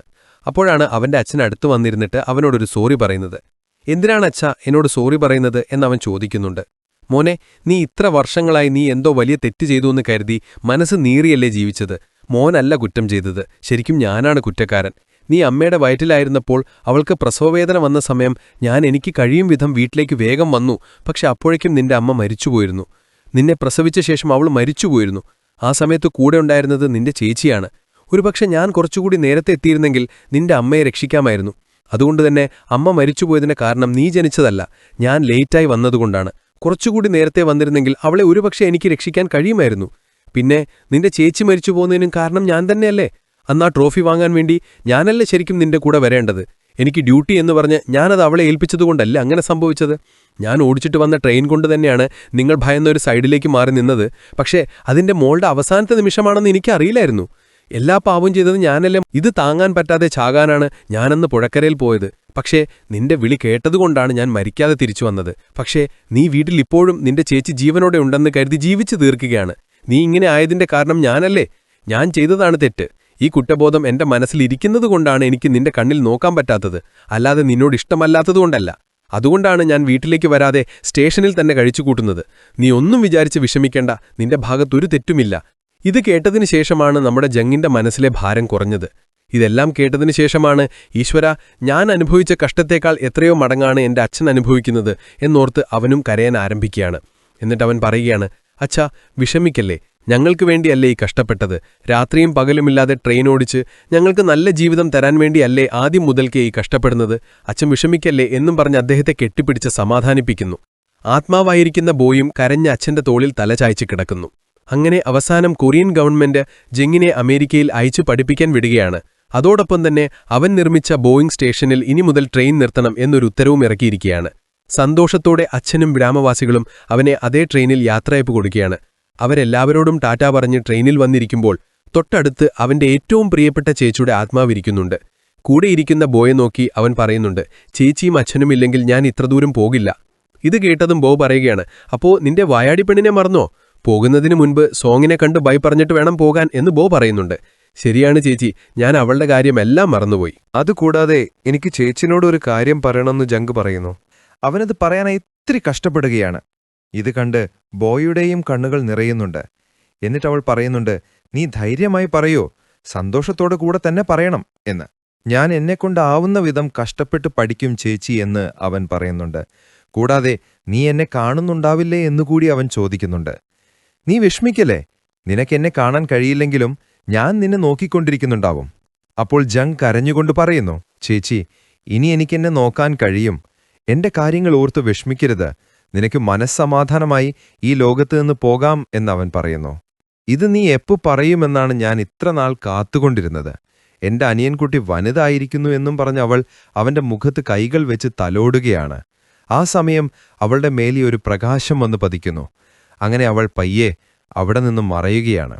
ഇപ്പോൾ ആ ട്രെയിനിൽ ജങ് മാത്രമേ ഉള്ളൂ. അവന്റെ ചേച്ചി അവനെ വിട്ട് മൊത്തമായും പോയതുകൊണ്ട് ഭയങ്കര വിഷമത്തിലിരിക്കുകയാണ്. അങ്ങനെ അമേരിക്കയ്ക്ക് പോകുന്നതിനു വേണ്ടി എയർപോർട്ടിലെത്തിയിരിക്കുകയാണ് അവൻ. അവിടെ നിന്നും പോകുന്നതിന് മുമ്പ് സോങ്ങിനെ വിളിച്ചൊന്ന് സംസാരിക്കുന്നതിനു വേണ്ടി അവൻ ഫോണിൽ ട്രൈ ചെയ്യുകയാണ്. പക്ഷെ ആരും തന്നെ ഫോൺ എടുക്കുന്നില്ല. അങ്ങനെ ആ വിഷമത്തിൽ അവൻ സെക്യൂരിറ്റി ഗേറ്റ് അടുത്തേക്ക് നടക്കുകയാണ്. ആ സമയമാണ് ഡോറ് തുറന്ന് സോങ് അവന്റെ അടുത്തേക്ക് ഓടി വരുന്നത്. അവളെ കണ്ടതും അവനും സെക്യൂരിറ്റി മറികടന്ന് അവളെ കെട്ടിപ്പിടിക്കാനായി ഓടിയെടുക്കുന്നുണ്ട്. ആ നിമിഷം തന്നെ അവൾ കയ്യിലിരുന്ന് ബാഗ് എടുത്ത് ഒറ്റയടിയാണ് അവനെ. ആ അടി കൊണ്ടതും അവൻ നിലത്ത് വീഴുന്നു. നിനക്ക് എത്ര ധൈര്യമുണ്ട് എന്നോടൊരു ബൈ പോലും പറയാതെ ഈ നാട്ടിൽ നിന്നും പോവാൻ എന്നവൾ ചോദിക്കുന്നു. അതോടൊപ്പം ചറപറ അടിക്കുന്നുണ്ട് അവനെ. ഞാൻ നിന്നെ ബൈ പറയാനായി ഫോണിൽ വിളിച്ചുകൊണ്ടിരിക്കുകയായിരുന്നു, പക്ഷെ എടുക്കുന്നുണ്ടായിരുന്നില്ല. അതെങ്ങനെയാണ് പൊട്ടാ, ഞാൻ ഇങ്ങോട്ട് വന്നുകൊണ്ടിരിക്കുകയല്ലേ, പിന്നെ ആരാ അവിടെ ഫോൺ എടുക്കുന്നത് എന്നവൾ ചോദിക്കുന്നു. ശരി ശരി, എന്നോട് ക്ഷമിക്കും, നീ ദേഷ്യപ്പെടല്ലേ എന്ന് ജങ് പറയുന്നു. അപ്പോൾ സോങ് പറയുന്നു, ഓക്കെ ഞാൻ ദേഷ്യപ്പെടില്ല, എന്നാൽ നീ എനിക്കൊരു ഉപ്പുമാവ് താ. എന്തുപ്പുമാവ് എന്നവൻ ചോദിച്ചിട്ട്, ഓ ആ ഉപ്പുമാവല്ലേ എന്ന് പറഞ്ഞ് അവൾക്കൊരു ഉമ്മ കൊടുക്കുന്നു. അതോടെ miracle letters to the president എന്ന സിനിമ അവസാനിക്കുകയാണ്. കൂട്ടുകാരെ, ഈ സിനിമ എങ്ങനെയുണ്ടായിരുന്നു? ഇതിൽ പറയുന്ന ജങ് എന്ന കഥാപാത്രവും അവൻ മൂലം നിർമ്മിക്കപ്പെട്ട ബോയൂങ് എന്ന സ്റ്റേഷനും നോർത്ത് ജീസാങ്ങിൽ ബോയു ട്രീ എന്ന ഗ്രാമവും സൗത്ത് കൊറിയയിൽ യാഥാർത്ഥ്യത്തിലുള്ളതാണ്. ജങ് ഒരു ഹൈസ്കൂൾ ജീനിയസ് കൂടിയായിരുന്നു. ഈ സിനിമ ഒരു യാഥാർത്ഥ്യ സംഭവത്തെ ആസ്പദമാക്കി എഴുതിയതാണ് എന്നുകൂടി അറിയുമ്പോൾ നിങ്ങൾക്ക് തീർച്ചയായും ഈ സിനിമയോട് ഇഷ്ടം കൂടുമെന്ന് തന്നെ പ്രതീക്ഷിക്കുന്നു. ഇതുപോലുള്ള നല്ല സിനിമകൾ ഇനിയും കാണുന്നതിനായി ചാനൽ സബ്സ്ക്രൈബ് ചെയ്യണേ. കൂടാതെ നിങ്ങളുടെ സ്നേഹവും പരിഗണനയും കമന്റ് ബോക്സിൽ രേഖപ്പെടുത്തുമെന്ന് പ്രതീക്ഷിക്കുന്നു. ബൈ.